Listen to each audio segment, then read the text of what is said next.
Hello, everyone. You're watching News Now from Fox. I'm Regina Gonzales, joined right now by personal development and career coach Katie Sandler. How are you, Miss Sandler? Thank you for joining us. Hey, Regina, I'm doing great. Thank you for having me today. Well, it's exciting to talk about really a different angle on this political climate that we are feeling right now as Americans.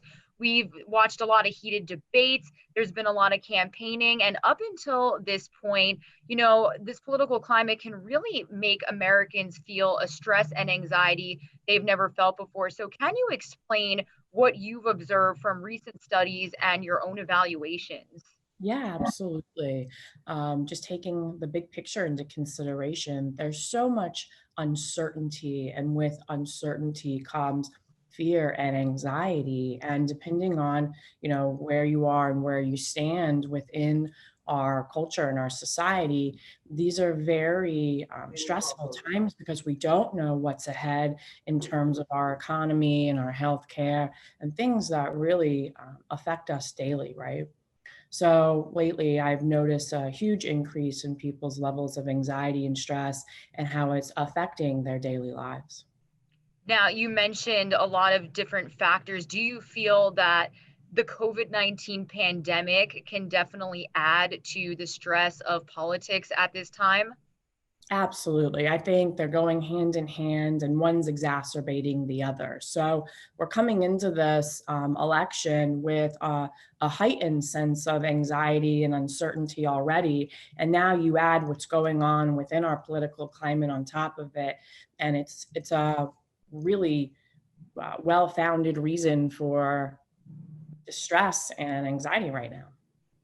So, first off, what are some symptoms, or for lack of a better term, that people may notice they are feeling or dealing with? How can you kind of explain that?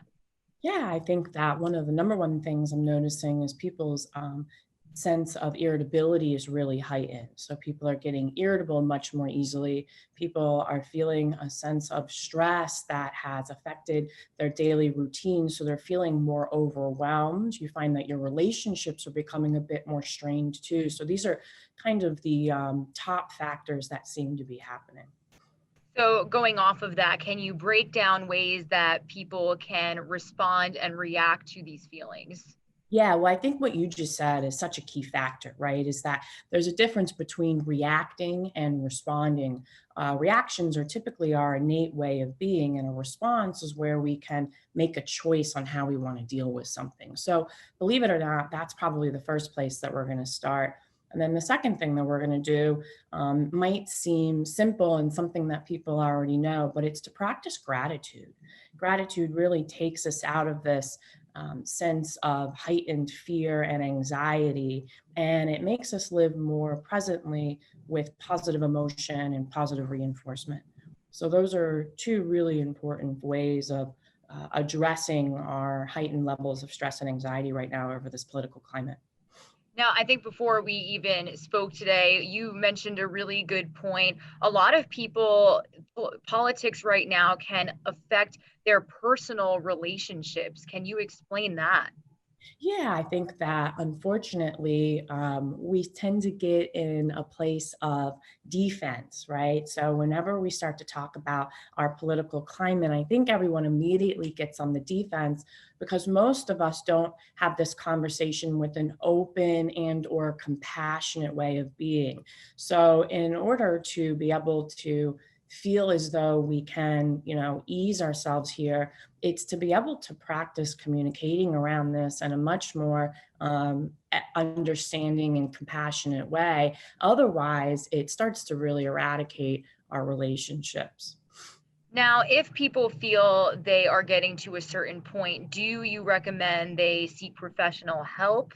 Absolutely. I think that if you notice that your climate, whether it be because of COVID, whether it be because of politics, is starting to take a toll on your daily functioning and you're feeling a sense of anxiety and stress that you've never felt before, it's really wonderful to reach out to professionals, whether it be a licensed clinician or a coach to work through these things. Now, do you have anything else to add before we wrap up? No, I think that the biggest thing is to practice gratitude and compassion. It's okay to agree to disagree, and let's try and make this world a better place by moving forward and doing so. Absolutely. Well, thank you so much for your time today and for joining us. Thank you, Regina. I appreciate it. You have a great one.